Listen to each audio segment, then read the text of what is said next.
Lecture du livre de Néhémie. En ces jours-là, tout le peuple se rassembla comme un seul homme, sur la place située devant la porte des eaux. On demanda au scribe Esdras d'apporter le livre de la loi de Moïse, que le Seigneur avait prescrite à Israël. Alors, le prêtre Esdras apporta la loi en présence de l'assemblée, composée des hommes, des femmes et de tous les enfants en âge de comprendre. C'était le 1er jour du 7e mois. Esdras, tourné vers la place de la porte des eaux, fit la lecture dans le livre, depuis le lever du jour jusqu'à midi, en présence des hommes, des femmes et de tous les enfants en âge de comprendre. Tout le peuple écoutait la lecture de la loi. Le scribe Esdras se tenait sur une tribune de bois, construite tout exprès. Esdras ouvrit le livre. Tout le peuple le voyait car il dominait l'assemblée. Quand il ouvrit le livre, tout le monde se mit debout. Alors Esdras bénit le Seigneur, le Dieu très grand, et tout le peuple, levant les mains, répondit « Amen, Amen ». Puis ils s'inclinèrent et se prosternèrent devant le Seigneur, le visage contre terre. Les Lévites expliquaient la loi au peuple, pendant que le peuple demeurait debout sur place. Esdras lisait un passage dans le livre de la loi de Dieu, puis les Lévites traduisaient, donnaient le sens, et l'on pouvait comprendre. Néhémie le gouverneur, Esdras qui était prêtre et scribe, et les Lévites qui donnaient les explications dirent à tout le peuple : « Ce jour est consacré au Seigneur votre Dieu. Ne prenez pas le deuil, ne pleurez pas. » Car ils pleuraient tous en entendant les paroles de la loi. Esdras leur dit encore : « Allez, mangez des viandes savoureuses, buvez des boissons aromatisées, et envoyez une part à celui qui n'a rien de près, car ce jour est consacré à notre Dieu. Ne vous affligez pas, la joie du Seigneur est votre rempart. » Les Lévites calmaient tout le peuple en disant : « Cessez de pleurer car ce jour est saint, ne vous affligez pas. » Puis tout le peuple se dispersa pour aller manger, boire, envoyer des parts à ceux qui n'avaient rien de près, et se livrer à de grandes réjouissances. En effet, ils avaient compris les paroles qu'on leur avait fait entendre.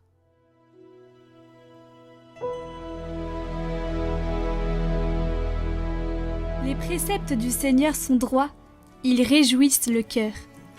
La loi du Seigneur est parfaite, qui redonne vie. La charte du Seigneur est sûre, qui rend sages les simples. Les préceptes du Seigneur sont droits, ils réjouissent le cœur. Le commandement du Seigneur est limpide, il clarifie le regard. La crainte qu'il inspire est pure, elle est là pour toujours. Les décisions du Seigneur sont justes et vraiment équitables. Plus désirables que l'or, qu'une masse d'or fin, plus savoureuse que le miel qui coule des rayons.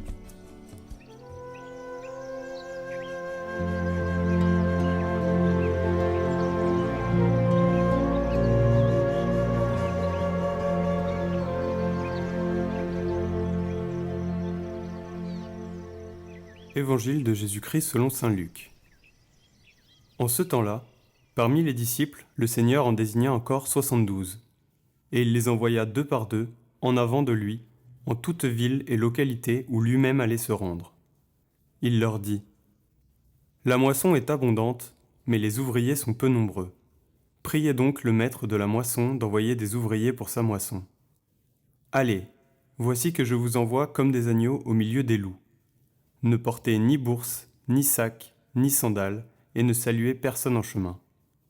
Mais dans toute maison où vous entrerez, dites d'abord : paix à cette maison.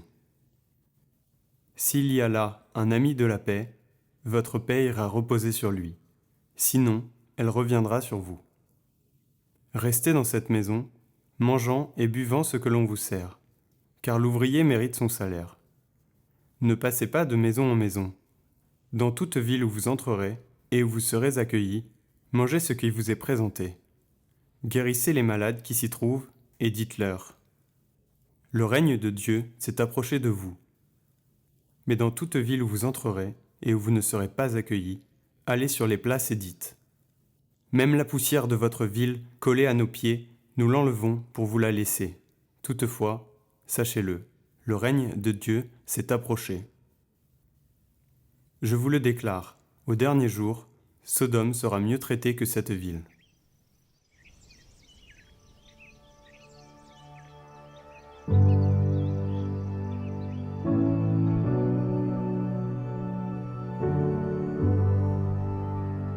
En envoyant les 72 disciples, Jésus leur donne les instructions précises qui expriment les caractéristiques de la mission. Ces impératifs montrent que la mission est fondée sur la prière, qu'elle est itinérante. Elle n'est pas statique, elle est itinérante, qu'elle exige le détachement et la pauvreté, qu'elle apporte la paix et la guérison, signe de la proximité du royaume de Dieu, qu'elle n'est pas prosélyte, mais annonce et témoignage, et qu'elle exige aussi la franchise et la liberté évangélique de partir, en soulignant la responsabilité d'avoir rejeté le message du salut, mais sans condamnation ni malédiction. Invoquons ensemble la protection maternelle de Marie très sainte, afin qu'elle soutienne en tout lieu la mission des disciples du Christ, la mission d'annoncer à tous que Dieu nous aime, veut nous sauver et nous appelle à faire partie de son royaume.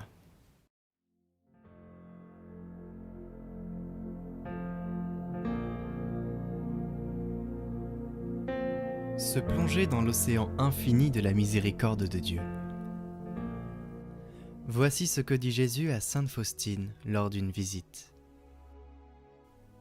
Que les plus grands pécheurs mettent leur espoir en ma miséricorde. Ils ont droit, avant tous les autres, à la confiance en l'abîme de ma miséricorde. Ma fille, écris sur ma miséricorde pour les âmes tourmentées.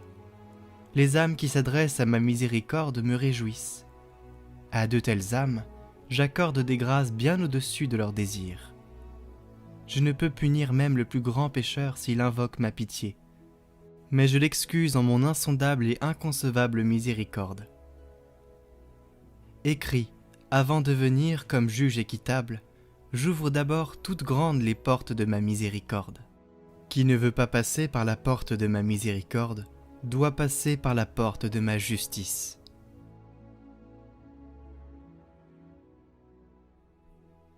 Nous demandons beaucoup de choses à Jésus. Nous lui confions des intentions sincères et nous lui parlons souvent de nos soucis. Parfois, nous lui parlons de nos péchés, de nos vices et de notre misère. Nous entrons même quelquefois dans un cercle, celui de la tentation, du péché, de la honte et enfin du pardon, qui recommence encore et encore. Comment se sentir digne vis-à-vis de Dieu quand nous tournons en rond ainsi ? Eh bien, il nous donne la solution. Mettons notre espoir en sa miséricorde. Si nous demandons souvent le pardon, nous ne pensons pas à demander la miséricorde. Ainsi, avant de nous juger nous-mêmes, laissons le grand juge nous envahir, comme il est dit dans le message précédent, de son infinie miséricorde.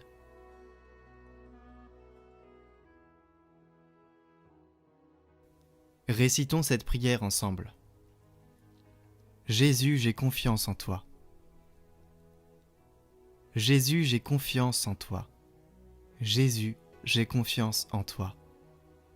Nous aussi, nous voulons nous abandonner avec confiance entre tes mains, ô Seigneur, notre unique Sauveur. Tu brûles du désir d'être aimé, et celui qui se met en harmonie avec les sentiments de ton cœur apprend à être le constructeur de la nouvelle civilisation de l'amour. Un simple acte de confiance suffit à briser la barrière de l'obscurité et de la tristesse, du doute et du désespoir. Les rayons de ta miséricorde divine redonnent l'espérance à celui qui se sent écrasé par le poids du péché. Jésus, j'ai confiance en toi. Jésus, j'ai confiance en toi. Jésus, j'ai confiance en toi.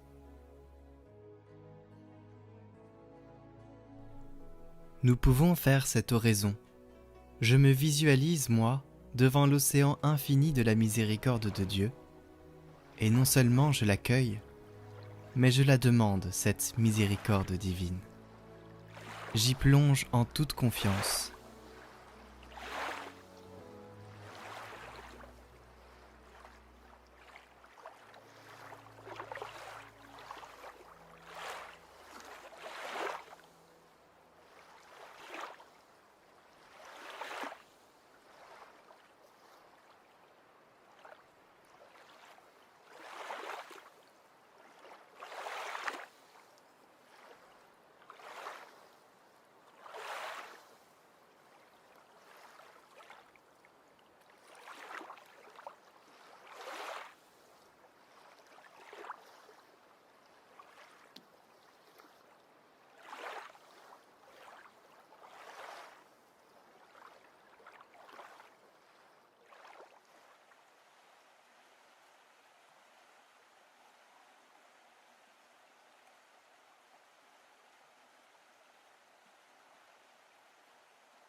Notre Père, qui êtes aux cieux, que votre nom soit sanctifié, que votre règne vienne, que votre volonté soit faite sur la terre comme au ciel.